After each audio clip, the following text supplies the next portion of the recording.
नमस्कार दोस्तों, आप सभी का स्वागत है हमारे चैनल पर। आशा करती हूँ कि आप सब ठीक और स्वस्थ होंगे। तो चलिए इसी के साथ बढ़ते हैं आज की मुख्य खबरों की ओर। दोस्तों, हमारा देश जहाँ एक तरफ कोरोना जैसी महामारी से जूझ रहा है, तो वहीं कई हिस्सों में भारी बारिश के चलते लोग परेशान हैं। अब इसी बीच पीएम ने भी बड़े ऐलान किए हैं। इसी के साथ बहुत बड़ी एक और खबर सामने आ रही है, जिसकी सटीक जानकारी हम आपको इस वीडियो में देंगे। बस आप इस वीडियो के साथ अंत तक बने रहिए। इसी के साथ ही दोस्तों, आपको ले चलते हैं आज की मुख्य सुर्खियों की ओर, जहां आपको सबसे पहले बताएंगे देश में क्या है कोरोना का हाल। वहीं बताएंगे पीएम ने राज्यों से की टेस्टिंग बढ़ाने की अपील, बोले अपनाए 72 घंटे वाला फॉर्मूला। साथ ही बताएंगे सुप्रीम कोर्ट का बड़ा फैसला, पिता की प्रॉपर्टी में बेटी का हर हाल में आधा हिस्सा होगा। वहीं पुतिन का ऐलान, रूस ने बना ली दुनिया की पहली वैक्सीन, बेटी को भी दी गई। इसी के साथ ही अगली खबर में आपको बताएंगे आज आपके राज्य का मौसम का हाल। वहीं बताएंगे पेट्रोल डीजल के आज के दाम। साथ ही बताएंगे दुनिया भर में कोरोना केस 2 करोड़ पार, लेकिन WHO के बयान से जगी उम्मीद। वहीं दिसंबर तक भारत को मिल जाएगी कोरोना वैक्सीन, सीरम इंस्टीट्यूट के CEO का दावा। साथ ही बताएंगे आधार कार्ड में कब क्या बदला, ऑनलाइन मिलेगी हर जानकारी। वहीं अटल पेंशन योजना से जुड़े ग्राहकों को हो सकता है नुकसान, जाने कैसे। साथ ही बताएंगे खुद को गूगल सर्च में ऐड कर सकते हैं, भारत के लिए आया ये फीचर। जी हाँ दोस्तों, ऐसी और भी कई बड़ी खबर और अपडेट सामने आ रही है, जिनकी सटीक जानकारी हम आपको इस वीडियो में देंगे। लेकिन उससे पहले आपसे एक छोटी सी रिक्वेस्ट है। मुझे ये वीडियो बनाने में काफी मेहनत लगती है, तो इस मेहनत के लिए वीडियो पर एक लाइक जरूर कीजिएगा और साथ ही वीडियो के नीचे दिए गए लाल बटन को दबाकर चैनल को सब्सक्राइब जरूर कीजिएगा और पास ही में घंटे का एक छोटा सा बेल आइकन दिया गया है, उसे भी जरूर दबा दीजिएगा, ताकि आपको दिन भर की बड़ी खबरों की जानकारी लगातार मिलती रहे। तो चलिए दोस्तों, एक एक करके सभी बड़ी खबरों के बारे में जान लेते हैं। इसी के साथ आइए आज की सबसे पहली बड़ी खबर पर नजर डालते हैं। देश में कोरोना वायरस का कहर जारी है। देश में कंफर्म केसों का आंकड़ा 22,71,034 के पार हो चुका है और 45,383 से ज्यादा लोगों की जान जा चुकी है। वहीं 15,83,652 ठीक हो चुके हैं। दुनिया भर में इस वायरस से 7,39,512 से ज्यादा लोगों की जान जा चुकी है। वहीं 2,02,75,611 कंफर्म केस है। हो सकता है जब आप ये वीडियो देख रहे हो तो ये आंकड़े और बढ़ गए हों। इसी के साथ ही बढ़ते हैं अगली खबर की ओर। एक सवाल पूरे देश में बना हुआ है कि स्कूल कब खुलेंगे। इस बारे में केंद्र सरकार फैसला लेगी या राज्य सरकार ही तय करेगी। बहरहाल केंद्र सरकार से मिले ताजा इशारे के अनुसार 1 सितंबर 2020 से चरणबद्ध तरीके से स्कूल खोले जा सकते हैं। जानकारी के अनुसार केंद्र सरकार ने तय किया है कि 1 सितंबर 2020 से 14 नवंबर तक चरणबद्ध तरीके से स्कूल और कॉलेज खोल दिए जाएं। केंद्र सरकार 31 अगस्त तक इस संबंध में अपनी गाइडलाइन जारी कर देगी। हालांकि इस बारे में आखिरी फैसला राज्य सरकारों का होगा। मीडिया रिपोर्ट्स के अनुसार शुरुआत 10वीं और 12वीं कक्षाओं से होगी। पहले 15 दिनों तक तय व्यवस्था के साथ इन बच्चों के स्कूल शुरू होंगे और स्कूल सिर्फ 5 से 6 घंटे लगेंगे और इनमें सिर्फ 2 या 3 घंटों के लिए ही बच्चों को क्लास में बैठना अनिवार्य होगा। अब तक की बड़ी खबर। जी हाँ, सुप्रीम कोर्ट ने एक अहम फैसले में बेटियों को भी पिता या पैतृक संपत्ति में बराबर हिस्सेदार माना। जस्टिस अरुण मिश्रा की बेंच के फैसले में ये साफ कहा गया है कि ये उत्तराधिकार कानून 2005 में संशोधन की व्याख्या है। कोर्ट ने अपनी अहम टिप्पणी में कहा, बेटियां हमेशा बेटियां ही रहती हैं, बेटे तो बस विवाह तक ही बेटे होते हैं। यानी 2005 में संशोधन किए जाने से पहले भी किसी पिता की मृत्यु हो गई है तो भी बेटियों का पिता की संपत्ति में बेटे या बेटों की बराबर ही हिस्सा होगा। सुप्रीम कोर्ट ने अपने इस फैसले के जरिए ये साफ कर दिया है कि 5 सितंबर 2005 को संसद ने अविभाजित हिंदू परिवार के उत्तराधिकार अधिनियम में संशोधन किया था। इसके अनुसार बेटियों को भी पैतृक संपत्ति में बराबर का हिस्सेदार माना था। ऐसे में 9 सितंबर 2005 को ये संशोधन लागू होने से पहले भी अगर किसी व्यक्ति की मृत्यु हो गई हो और संपत्ति का बंटवारा बाद में हो रहा हो, तब भी हिस्सेदारी में बेटियों को शामिल होना होगा। चलिए बढ़ते हैं अगली खबर की ओर। बड़ी खबर, रूस के राष्ट्रपति व्लादिमीर पुतिन ने मंगलवार को ऐलान किया कि उनके देश में कोरोना वायरस की पहली वैक्सीन बन गई है। व्लादिमीर पुतिन ने दावा किया है कि ये दुनिया की पहली सफल कोरोना वैक्सीन है जिसे रूस के स्वास्थ्य मंत्रालय से मंजूरी मिल गई। इतना ही नहीं, व्लादिमीर पुतिन ने कहा है कि उनकी बेटी ने भी इस वैक्सीन का इस्तेमाल किया है। जानकारी के अनुसार इस वैक्सीन को मॉस्को के गामलिया इंस्टीट्यूट ने डेवलप किया है। मंगलवार को रूस के स्वास्थ्य मंत्रालय ने वैक्सीन को सफल करार दिया। इसी के साथ ही व्लादिमीर पुतिन ने ऐसा भी ऐलान किया है कि रूस में जल्द ही इस वैक्सीन का प्रोडक्शन शुरू होगा और बड़ी संख्या में वैक्सीन की डोज बनाई जाएगी। वहीं पूर्व राष्ट्रपति प्रणब मुखर्जी की दिल्ली के आर्मी अस्पताल में भर्ती हुई है, जहां उनकी ब्रेन सर्जरी हुई। ये सर्जरी खून के थक्के को हटाने के लिए की गई। आर्मी हॉस्पिटल में मंगलवार को जारी बुलेटिन में बताया गया है कि उनकी स्थिति नाजुक है, वो अभी वेंटिलेटर पर है। बुलेटिन के अनुसार प्रणब मुखर्जी को गंभीर हालात में 10 अगस्त 2020 को दिन में 12:07 पर दिल्ली कैंट स्थित सेना अस्पताल में भर्ती किया गया। जाँच में पता चला कि उनके मस्तिष्क में खून का थक्का जमा है। इमरजेंसी में सर्जरी की गई। सर्जरी के बाद उन्हें वेंटिलेटर सपोर्ट पर रखा गया। मेडिकल जांच में वो कोरोना पॉजिटिव भी पाए गए। चलिए बढ़ते हैं अगली खबर की ओर।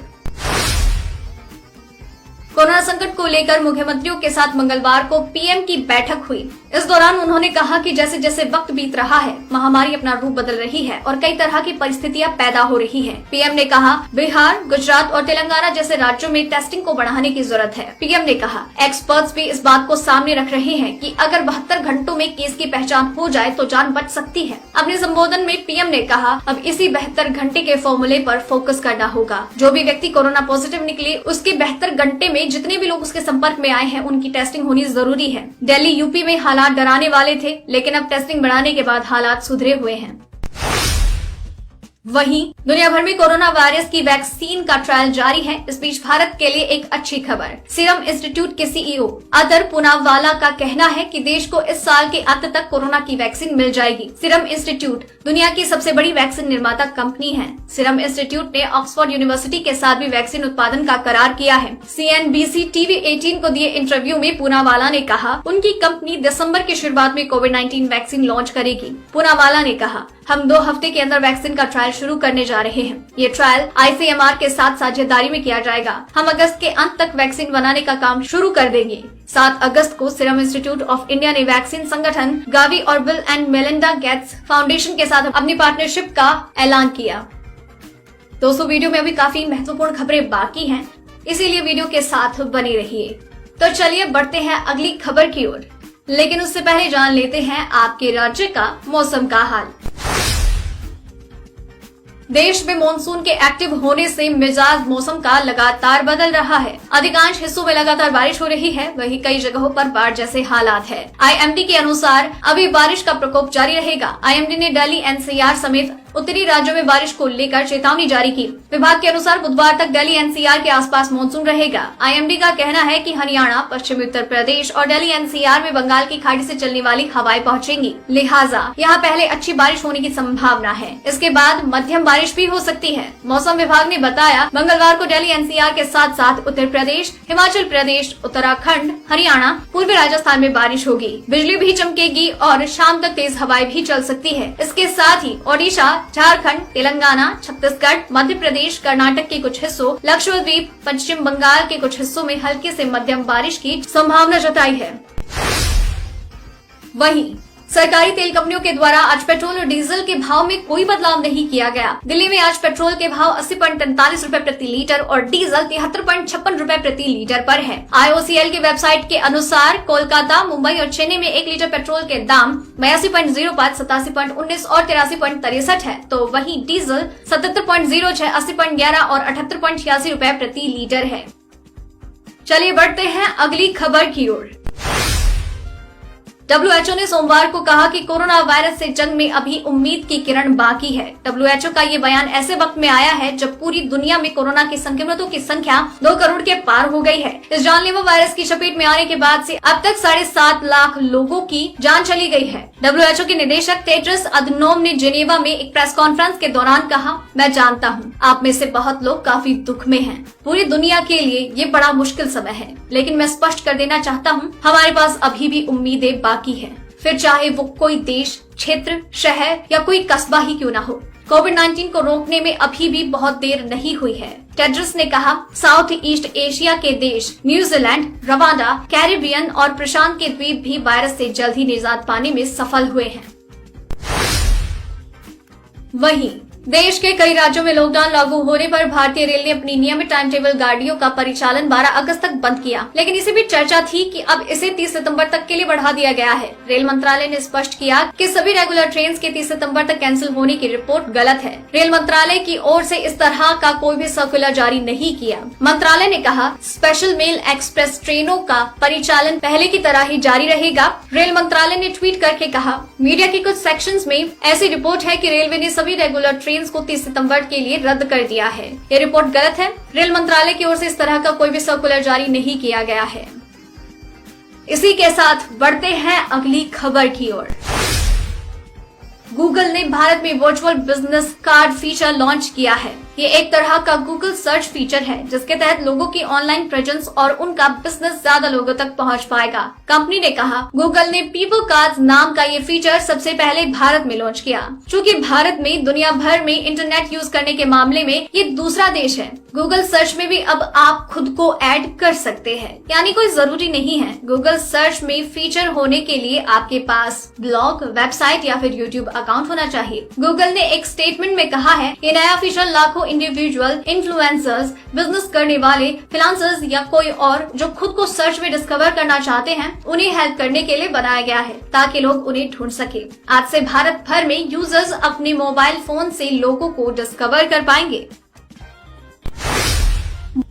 बड़ी खबर, पेंशन पाने वालों के लिए खुशखबरी। जी हाँ, क्या खासतौर से पेंशन अकाउंट होल्डर्स के लिए है। एसबीआई ने कहा है कि इसे ऑपरेट करना बेहद आसान है। इससे 54 लाख पेंशनकर्ता को फायदा मिलेगा। बैंक के पास केंद्र सरकार की एजेंसियां जैसे कि रेलवे, डिफेंस, डाक, टेलीकॉम और सिविल डिपार्टमेंट से करार है। कई राज्य सरकार के विभाग और दूसरे स्वायत्त निकायों के कर्मचारियों की भी पेंशन इस बैंक से प्रोसेस होती है। सबसे पहले आपको बैंक की आधिकारिक वेबसाइट www.pensionseva.sbi पर विजिट करना होगा। सबसे पहले आपको 5 कैरेक्टर की यूजर आईडी बनानी होगी। उसके बाद आप अपना पेंशन अकाउंट नंबर ऐड करेंगे। आपको अपनी डेट ऑफ बर्थ डालनी है। पेंशन का पेमेंट करने वाले बैंक का ब्रांच कोड डालना है। जो आपने ब्रांच में रजिस्टर मेल आईडी दी थी उसे दर्ज करें। अब नया पासवर्ड डालकर इसे सेव कर ले। इस तरीके से आप इस साइट पर अपना अकाउंट बना पाएंगे।